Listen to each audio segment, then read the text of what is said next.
That ugly structure overshadowing Red Hills Desert Garden has been removed. Matt McCarty wins Black Desert Championship, and your local weather forecast coming up with highs, lows, and everything you need to know for the days ahead. You're watching St. George News at 5, brought to you by our studio sponsor, We Win Injury Law.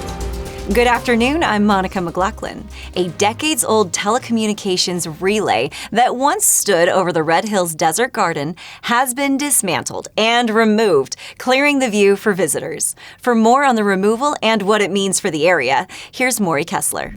The number one question Washington County water officials at the Red Hills Desert Garden get has nothing to do with water-efficient plants or how the garden is managed. Instead, Doug Bennett, the conservation manager for the Washington County Water Conservancy District, said the number one question people ask has been, what is that strange structure above the desert garden with the panels on it? The number one question was, what's that thing?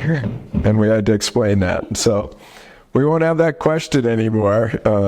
And that thing was surprisingly large. They take down those panels and you realize that each of those panels is almost the size of a parking space. That panel, and to my understanding, has a lot of historic significance in that it was part of the infrastructure that allowed St. George to move from party line telephones to the capacity for everybody to have their own phone number.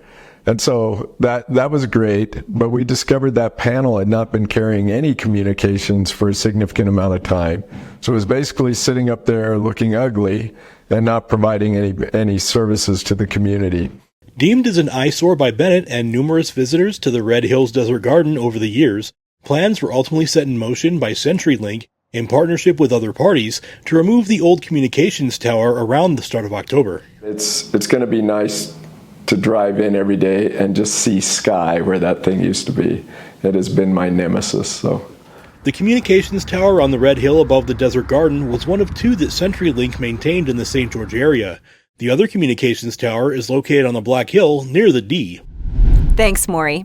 Matt McCarty claimed victory at the inaugural Black Desert Golf Championship in Ivins, finishing at 23 under par and securing a spot in next year's Masters. Here's a closer look for more on McCarty's win and reaction from other top competitors. Professional golfers from around the world were in Ivins this weekend for the Black Desert Championship Golf Tournament. The 4-day event marked the return of the PGA Tour to Utah for the first time in 61 years. Galleries started forming around the course early Sunday morning as the action on the course heated up. The Tom Weiskopf-designed golf course cut into the black lava rock, and the red cliffs of Ivins featured ideal conditions for golfers in the tournament. A little cooler temperatures would have been welcome, but the tournament played out under bright sunshine, clear skies, and very little wind. Local favorite Zach Blair was the only golfer with Utah ties to make the cut. Yeah, my dad's lived down here for a long time, maybe since I was like a freshman in college. So spent a lot of time down here in the winters and, a lot of golf tournaments down here. So, yeah, it was great. Here he is on the 17th, putting green on Sunday. Later, this shot from the fairway on 18 went left and into the bunker. Still, Blair had a 10-foot birdie putt lined up on the 18th, but his effort just rimmed out. Blair finished at 2 under par, 282 for the tournament, and came in just 66th place. Another local favorite, longtime St. George resident J. Don Blake, did not make the cut in his 500th career PGA Tour appearance, but he told St. George News that the experience is one he will always remember. We had to put the golf game aside and just realize what the situation was all about with being my 500th PGA Tour start here in my hometown and having all my family, friends, come out and watch and be part of what was going on. And the milestone of that is a great accomplishment. So now we'll take a look at your daily weather forecast brought to you by Casablanca Resort and Casino. Starting with St. George, things are starting to cool down in southern Utah. We are currently seeing clear skies with temperatures around 87 degrees. Tonight's low will drop to 56. Tomorrow, expect a high of 89 with more sunshine and a low of 59.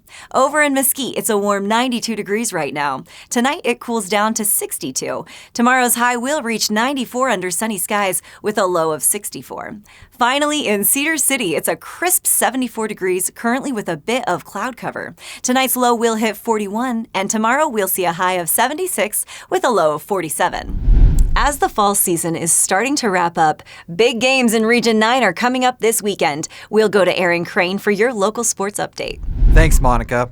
This past week in sports, Friday night was a strong showing for the road teams in Region 9 football. Dixie rallied back from a 14-point deficit to defeat Snow Canyon 31-14 despite missing star running back Rand Sawyer. Quarterback Wyatt Truman led the Flyers throwing for 2 touchdowns and guided a resilient defense that secured key interceptions. Crimson Cliffs dominated Pineview with a 56-21 victory, highlighted by senior running back McCord Christiansen's 6 rushing touchdowns. The Mustangs continue to roll, improving to 7-2 and looking to clinch the region title next week against Dixie. Desert Hills also cruised to a 38-7 win over Hurricane, with the standout plays from Garrett Grondel and Cyrus Polu contributing to their 3rd consecutive victory. The lone home team victory went to the Cedar Reds, who despite losing their top passer Everett Kelling to injury, triumphed over Logan 33-3. In the 4A State Girls Soccer Playoffs, while Region 9 champion Snow Canyon and the runner-up Desert Hills enjoyed their first-round byes, Crimson Cliffs and Cedars secured victories to advance. Crimson Cliffs dominated Payson, winning 3-0 with a standout performance in which they didn't allow a single shot on the goal. Sophomore Macy Woolley opened the scoring, followed by Kate Garrett and Allie Van Gilder, ensuring a smooth path to the next round against number 7 Uinta on October 15th. Cedar edged Dixie in a defensive battle, winning 1-0 thanks to a late goal from Tylee Nielsen. Cedars goalkeeper Cambria Simper earned the shutout, keeping the playoff hopes alive as they face Park City next. Unfortunately, Dixie, Hurricane, and Pineview saw their seasons come to an end. Now back to you, Monica. Thanks, Aaron. Brandon Semenuk made history at Red Bull Rampage, capturing his record-breaking 5th title despite an early crash. We'll go to Jeff Richards for the full story. The 18th edition of Red Bull Rampage in Virgin this week started with the first ever women's competition on Thursday, with Robin Gooms of New Zealand taking first place. Then on Saturday, 17 top riders competed for the men's championship. Amid windy conditions and temperatures in the high 80s, the riders executed a number of exciting crowd-pleasing stunts, which brought plenty of thrills, although there were also a few spills. In the midst of that much insane natural skill. Biggie. And he's backflipping Biggie. Yes. And he stops that. Big speed. He goes upside down.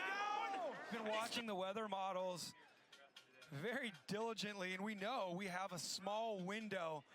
And it's been consistent the past couple days. We've had strong winds in one direction and then a 180-degree shift.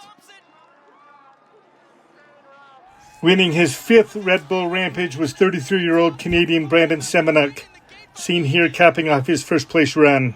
Big slope-style moves in the big mountain terrain of Virgin, Utah.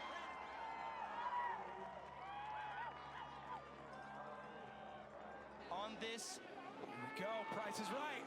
Taking second place for the second time in 3 years was Szymon Gajek of Poland. On his final trick jump, what's he got for us? Backflip now. Shown here is Tyler McCall of Tokerville, who wowed the hometown crowd with a 3rd-place finish.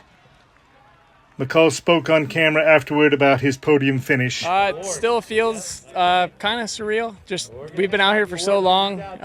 Feels like we've been out here for months, but it's been 12 days. My crew is absolutely insane. The amount of work that they did on my line is incredible, and they got me to the point to where I felt completely comfortable to do the biggest line I've ever ridden. I'm very relieved. I've been living out here for 5.5 years. I love this stuff. I live and breathe it, and been through some hard times with injuries and all that, and it just feels great. It took me 14 years to finally get on a podium for my first Rampage, so that's pretty darn cool. Thanks, Jeff.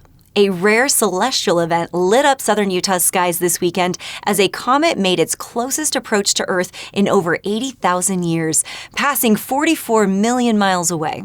Visible to the naked eye in dark areas, the comet was at its brightest Saturday and Sunday with its massive 130,000-mile-wide head and an 18 million-mile-long tail. Stargazers captured stunning photos, which can be viewed in St. George News' online gallery. Thank you for watching St. George News at 5. To learn more about our studio sponsor, We Win Injury Law, go to wewininjurylaw.com.